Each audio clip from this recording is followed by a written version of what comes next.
talk Memphis Wrestling again here today, but I want to talk about the USWA and Power Pro.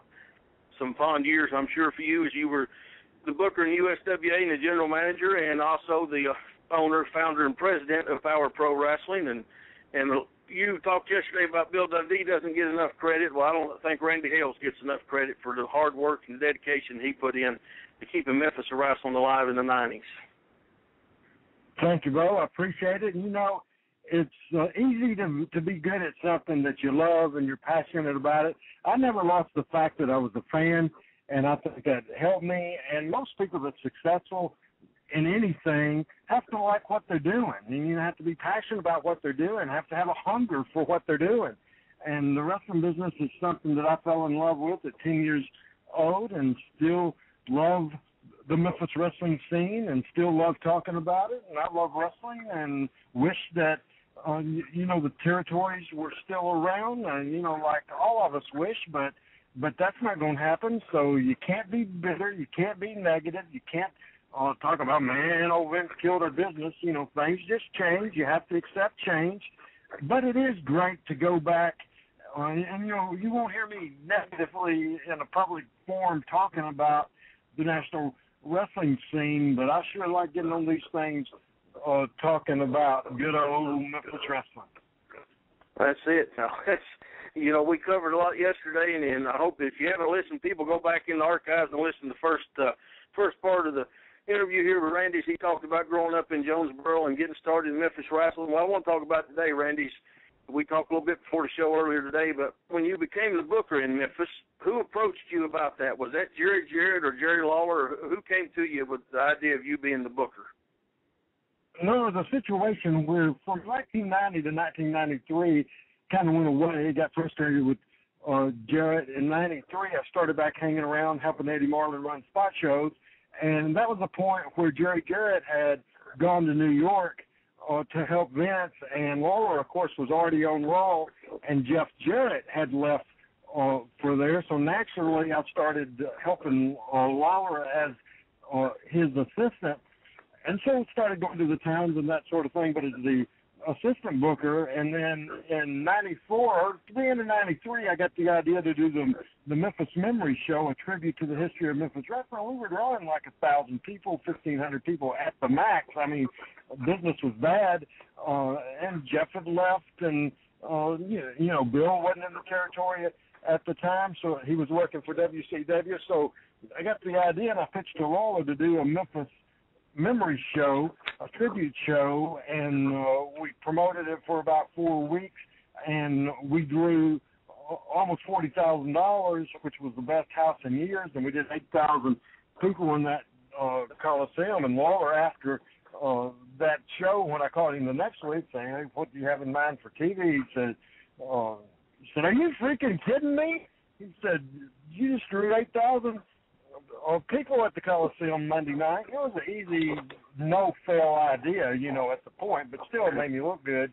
So from that, he said, "You're writing the TV this week." And then so that's basically how it happened. I mean, Lawler didn't approach Jarrett. It was never any big announcement made. I just started doing it, and the boys could tell that, I was doing it, not Lawler. And when I was the assistant to him, I was pretty much taking care of everything anyway at the live events except for Lawler's match. So, I had a Was there anybody that was upset that you got the booking position there because you had not been a full-time wrestler before? No, by that time I had been there long enough to where the crew that we had there knew me, and, Lawler was doing so much, I could tell he wasn't into it. He wasn't putting everything he had into it, so they were thrilled to death to have somebody in there that would work their butt off and knew they were working their butt off and was in every town every night, and you could get answers out of and who would listen to the talent. And because, we had Brian Christopher made the top single babyface. We switched him heel. We switched him babyface, and Jeff had gone, and like I said, Lawler wasn't there much. And then we pushed PG-13 as a tag team. We had Miss Texas as babyface. We eventually brought Brandon Baxter in as a heel manager. Just everything went together, and we did bring people in, even some WWE people, but it was my crew, you know. So there wasn't any resentment because it became my crew. You know how they talk about a Paul Heyman guy. At that time period, for about 2 years, they were all Randy Hales guys, and they were loyal and supportive. Not that everything went completely smooth, but they were with me, and I was with them, and it was a good time. And we didn't do 1980 sellout business either, but it was the best business that territory had done on a regular basis in about 5 years. So it's one of my most proudest memories, the Memphis memory card. And then that year, 95, was just very good when we did a lot of stuff, including the Tommy Rich and Doug Gilbert PG-13 feud, leading in to the second year of the memory show. And we also did one in Louisville that did tremendous business. Which was a great card. I was there. Yeah, I brought Handsome in and talked to you about coming in and working that night in Louisville, and that had that old-time atmosphere. I was like a little kid listening to those people. You could feel the electricity in the Louisville Gardens that night. And everybody there we had grew up watching was there. You know, the people had something to be excited about. And like you said, it started the USWA Smoky Mountain feud, which I think was great because, you know, if people haven't seen it, they need to go back and watch it because I'm going to toot your horn. You were putting together a pretty good product right there. The TVs were good. You know, I remember they had to open the balcony in the Mid-South Coliseum for the first time in 2 or 3 years at that point for, you know, a regular Monday night show. And you had people interested in Memphis wrestling again that hadn't watched in the last 3 or 4 years. Everybody talks about that Smoky Mountain USWA deal, and they asked me how I came up with the idea, and it just evolved. It wasn't a long-term idea. We just brought some of the Smoky Mountain talent in. Cornette was calling me and say, hey, I'm just working guys on the weekends. Could you help me out a little bit and book them? That sort of thing. I said, well, my Louisville Memory show, I'd like to go because I couldn't get them on the Memphis show because the Memphis show was on a Saturday night. Louisville was on a Sunday. So I booked Rock and Roll and PG as a match to have the Rock and Roll turn heel in the match, but to give PG-13 the biggest win of their career. So, and Cornette, I said, hey, man, I might want to work a return. Can I get some more dates on them? And then we just, so we did a babyface finish. We did heat afterwards, powder, and all kinds of crazy stuff. Left PG lay-in, and that started getting things up. And then they said we were cheating, so we brought Mark Curtis in, Brian Hildebrand as the special referee. Then we started adding Smoky Mountain people. So 2 or 3 weeks in, you know, I knew that it was working, and so that's when I decided to go with the promotion versus promotion. And then, you know, I think I wanted something devastating, and I wanted something that never been done before. I mean, with the person I wanted to do it with, I'd been thrown around before, but I'd never had the crap beat out of me where I was busted open and bleeding and all that sort of thing. So we shot a deal where the Rock and Roll and Mark Curtis, after PG had beat them somewhere where we did it around the horn, but then I was attacked and busted open bad. I think you said you were in Louisville. I mean, yeah. It was heavy, and we had, you said it on the phone last night, but Sarah Lee, the lady wrestler, had been there forever. She threw up with the side of the blood, and she'd been around for forever. The people believed it. It was the first deal in a long time the people believed. They half-assed like me because they knew me since I was a kid. I was beat up. I was bloody. They'd never seen that before. Then I left myself off of TV for several weeks, and it was a big part of the TV that those dastardly no good Smoky Mountain thugs have beat up me, and it was just magic where it worked. Yeah.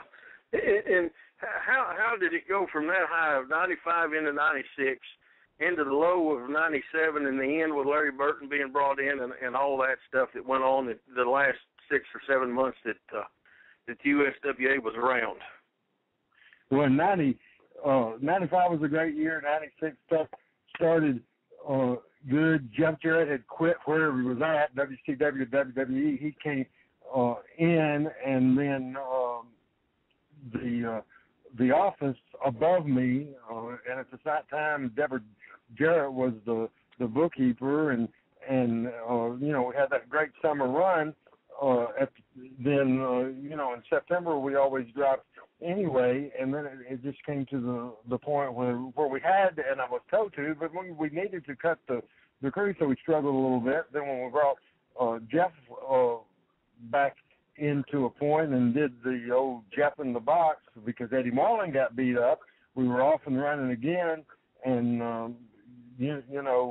everything was real good, but because the Monday Night War started up, Memphis then started struggling bad. We moved out of the Mid-South Coliseum, and Memphis was dead. I mean, Laurel had to go to Raw most Mondays. It was a struggle, but Louisville and Nashville and the other towns stayed good. We did some great stuff with Bill Dundee and Wolfie D based on a reality, and just did real good. Then I burned out, wanted some time off. Lawler brought Larry Burton in as the general manager, and we're not going to get into to that deal. Before they sold the company, just 3 or 4 weeks or 5, 6 weeks, whatever, Burton could throw. I couldn't handle it. I flew the coop because I knew that thing was going south good. I left.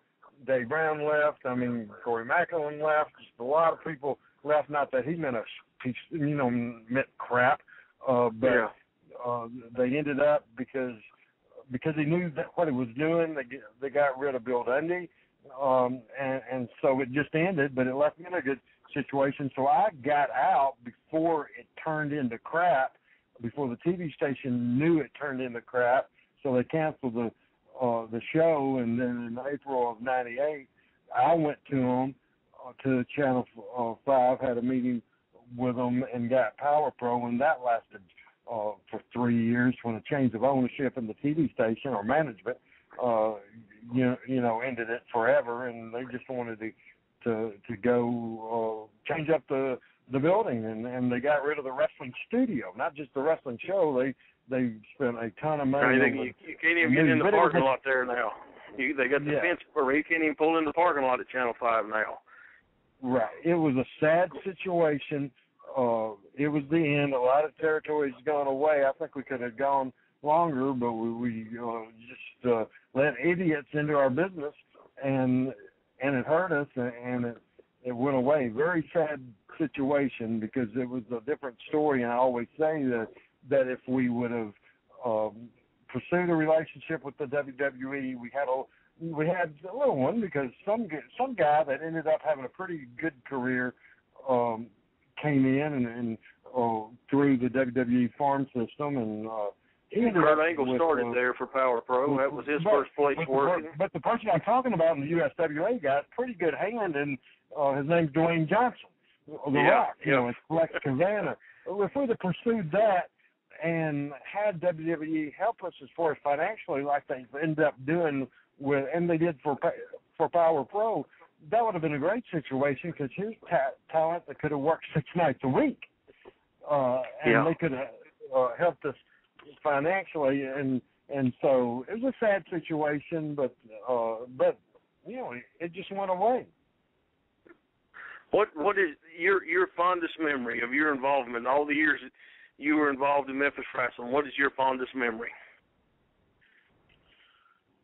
Well, you have to separate that into a creative, what's my fondest memory, as a, there's just a stuff. I'll name the best match I'd ever seen in my life was the 1983 Dundee Lawler Loser Leaves Town match. Never seen a television show building up a match better. Never seen a better match.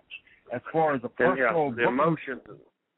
The emotion of it was, the two top stars for 10 years or 15 or 20 or however long, and people didn't know who was going to win. Simple. That's box office magic.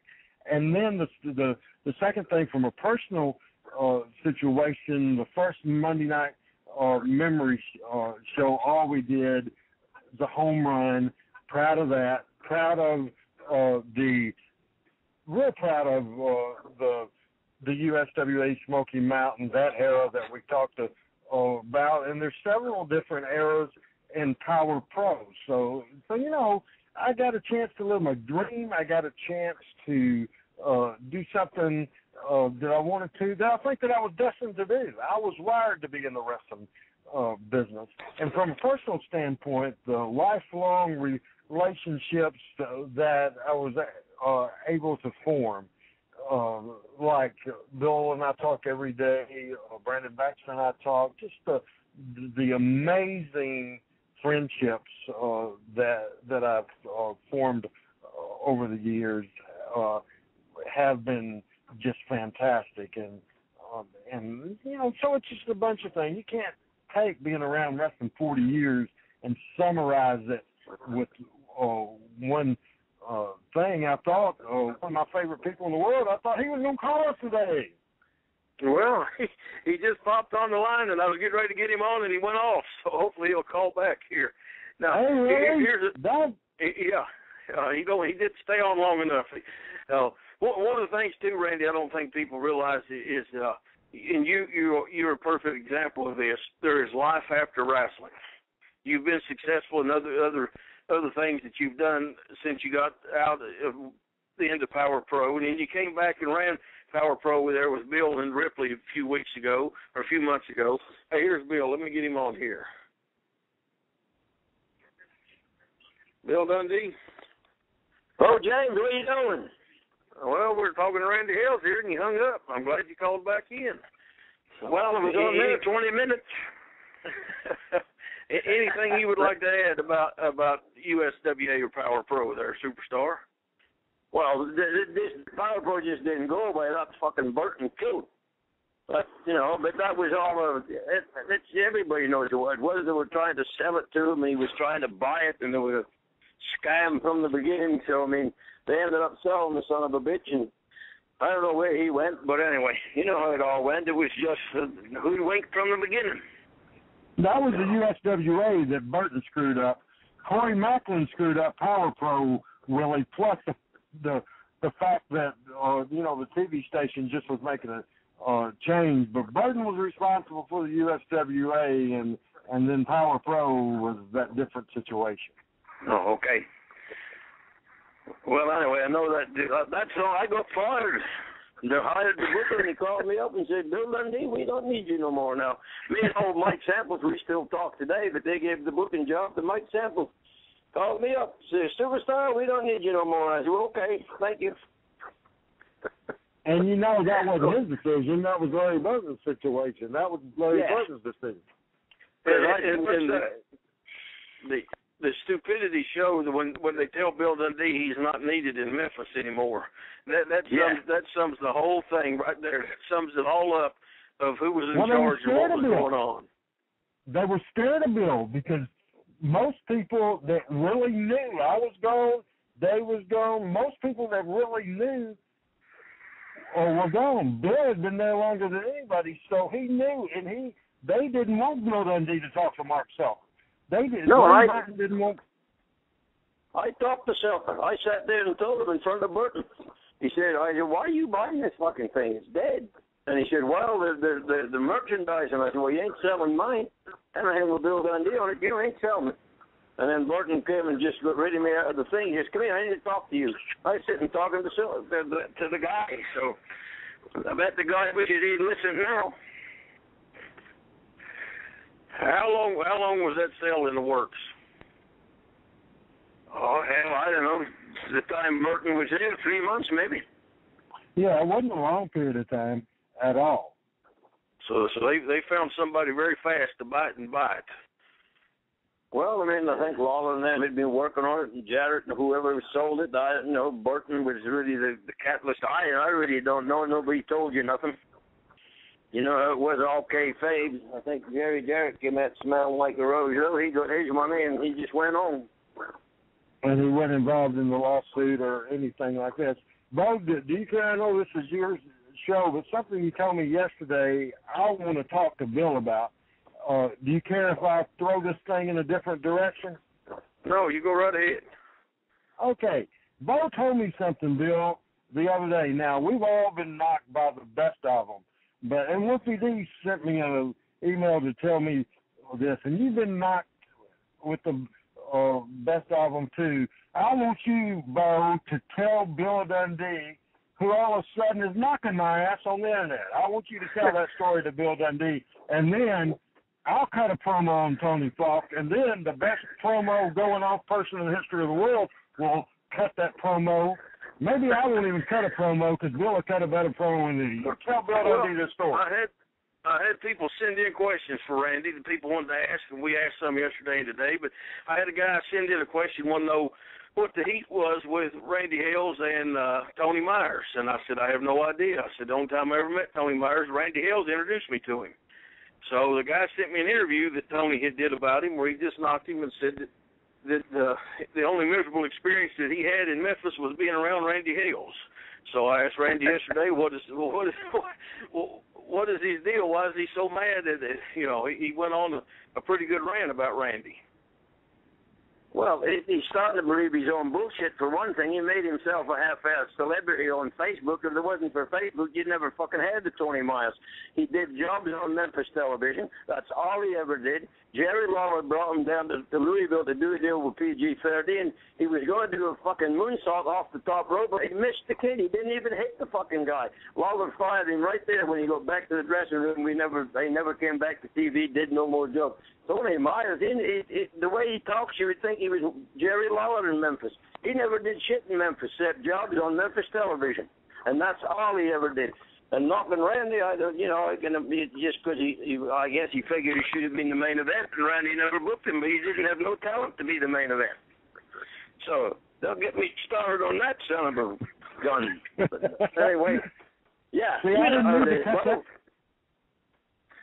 There's nobody in this world I don't think ever looks in the mirror and says, I can't work. They all think they're the greatest thing since sliced bread. You know how that goes. They believe their own publicity. Randy Hales did book me in the main event, and I like being in the early card because I could go home early. Well, yeah, I hear that too, but I mean, back in the day, if you was the main event, everybody was eating. Yeah. You know what I mean? Yeah. When the good old days when you was selling out, and that's what it was all about. But old Tony, he never did. To listen to him talk on the Facebook, you would think he was a main eventer. So Randy, why do you think that he knocks you so bad now? It's the same thing what Bill said. Here's the deal.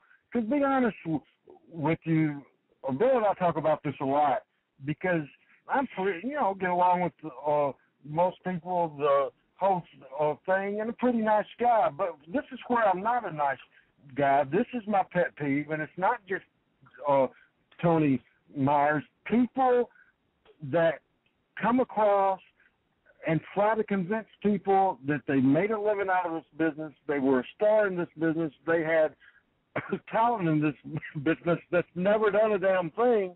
I don't like those type of people. The first time I met him, he gave me one of those phony-ass wrestler hand shakes, knew from the get-go that he wasn't one of the boys. People that think they're one of the boys, that's not one of the boys, gets heat with me, and I wasn't very nice to Tony Myers. I didn't take his phone calls. I would yell at him when he came around and tell him to get out of my dressing room. I did not like Tony Myers, and I wasn't the only one that didn't like Tony Myers. I was just in a position where I was the booker. Bill Dundee does not like that type of person. Jerry Lawler doesn't like that type of person. What the hell money? You tell me one house that he's drawn. And some goofballs at some Hall of Fame up north, where I'm at, put him in a Wrestling Hall of Fame. How the hell, what kind of Hall of Fame? I wouldn't put him in the Dog Guy Hall of Fame, the big fat piece of shit. Say what you think, Randy. Yeah, don't hold back there, all right? Don't hold back there, brother. But you're right, and there's a lot of them do that. I'm not saying there ain't guys out there that never really got a break, or they did, or they didn't, and just circumstances. But a lot of the guys today on Facebook, and women too, they put themselves over and they believe their own bullshit. And that's exactly what it is. You show me the houses that you're growing, and then we'll ride up and down the road and talk about it. But until then, no, sir.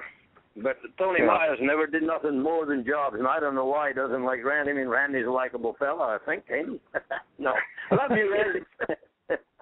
Sure you do. We got a guy in the circus, same friggin' way. I don't know where the hell he wrestled, but he says he does, but I ain't seen the picture of him. What's his name, Michael? You know, and if he wants to say that shit, that's fine. But I don't know where he worked, who he worked for. Can you smarten us up to that there, Bo? You're the historian. Well, you know, as far as I know, he did jobs in Atlanta TV, and he did jobs for Ford. He worked, but I don't think Michael worked a long career. You know, or he just did jobs. Now, when you say I'm in the wrestling business, you made a living at it, Randy made a living at it, I made a living at it. That to me is being, you know, in the wrestling business. If you say you're in NASCAR, you better drive all them races every Sunday, or you're not in NASCAR. It's the same thing. Absolutely. Now, Bo, the one thing that I re-listened to our show last night and didn't catch that you said it, but there was one story you wanted me to tell about something that happened in Louisville, Kentucky years ago. Is that right? Yeah, I've had several people ask me to ask you because they've heard it. I've heard this story many times, but it has now become, I guess, an internet legend or a dressing room legend. The foot race between Randy Hales and Frank Morrell in the Louisville Gardens. Okay, I'll set up today for you. We were on Memphis on Monday night, booked in Louisville on Tuesday, but they added a prison show on a Tuesday afternoon. So Jeff Judd, Scott Steiner, Frank Morrell, they all went together, and me and Bill went together, and we all went to Louisville and went to the prison show. That's an interesting story, too, where they check your shit going in and make sure you're not bringing anything bad in, that sort of thing. I've wrestled in a few prisons. That's not fun. Right. But it was an experience. So then we go to the Louisville Gardens, and we all go downstairs and go to our respective rooms, our offices, or wherever we go to take a nap. Well, Frank got up first, and so we go walking around the arena. Walk up to the ring, walk to the box office, that sort of thing. And then I stopped to talk to Donna, who was Christine Jarrett's niece that was selling the pictures. Frank went ahead, so I was behind him about 30 steps, and somebody started banging on that back door, and we knew there wasn't an usher back there that early. So Frank said, "I'll race you," and like he's 30, 40 steps thing, and he was almost to the door anyway, and so he beat me to the door. Didn't think a thing about it. Then I was downstairs, and Lawler started yelling, screaming at me, "Hey, come here!" I was downstairs. I went upstairs.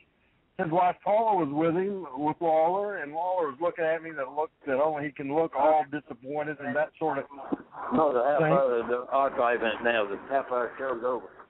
And he said that Frank Morrell said he beat you in a foot race, and he's 30 years older than you, and I cannot believe that. You should be ashamed of yourself. So he's ribbing, and he was trying to get a rematch. And so we lined up corner to corner, and here we're going. And Frank. Now, are you downstairs in the hallway? Is that where you're at? No, we're upstairs in the hallway. Okay. And a policeman even said, "Go," with his whistle or something. And so I was ahead, but I saw we were coming to the end of the runway, brother.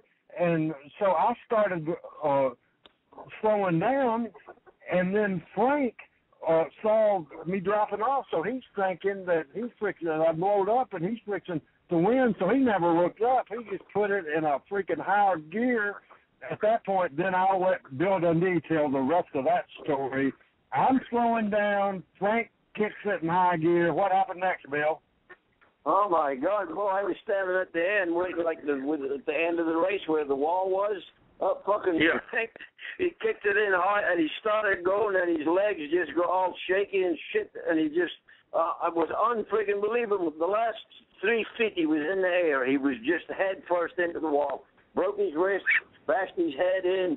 He just fucking, I don't know what he did. It was like he flew over that damn line. Anyway, Randy looked at him, what the hell? And poor bastard laying there, the poor blood, broke wrist. We had to call the ambulance. Yeah, I had to call, take him to the hospital. For a foot race. See, nobody has fun like that anymore in the wrestling business. You're not allowed to have fun like that anymore. Yeah, that wasn't fun to Frank. No, after a while, you know how it was, but I'm telling you, he was determined to win that race. And I'll give it to him because he took the big bump. I'll put him over. He won that thing because his head sure hit hard on that wall. So that's unbelievable bump on his head. I mean, when bald head hit that damn wall, it was like somebody hit it with a sledgehammer. You know.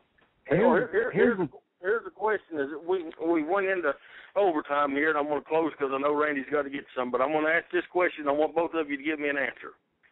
If Channel 5 was to come to you today and say, "Hey, we're going to bring studio wrestling back and want you to be in charge," how would you run it?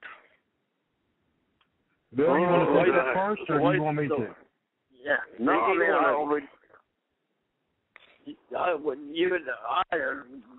don't know if I would take. I mean, I just don't know. 70 friggin' years old, but it's all the burden and desire is still there. But when you look around for the talent from 40 years on back, I mean, the guys, all the young guys, you can't talk to none of them. You know how they are when you go into the dressing room, and the rest of us are all getting older. So I mean, I'd have to give it a whole hell of a lot of thought.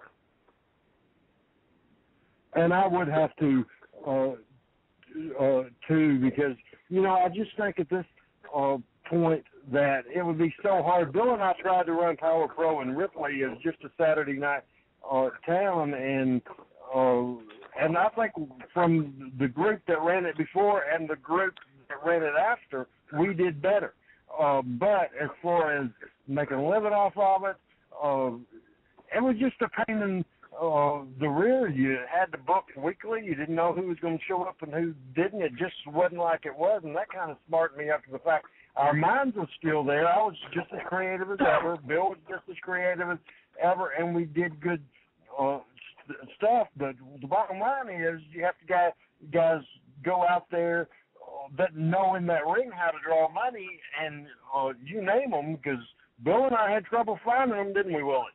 Yeah, and the talent is just none out there. Well, I had two guys tell me, listen to this, we'll do the thing, so that was in Ripley, too, before we really took over. So I'm talking to the two guys, and you guys, the heels, and they says to me, "Oh, we ain't heels." I said, "Well, what the fuck are you?" He said, "We're tweeners." I said, "You're what?" He said, "We're tweeners." I said, "What is that?" He said, "Well, neither a heel nor a baby face. We're in between." I said, "You're in between, all right. Get the fuck out of my building." I have no clue how they think. So you see what I'm saying? Where would you get the talent? Okay, that's going to lead to one more question. Did you ever think,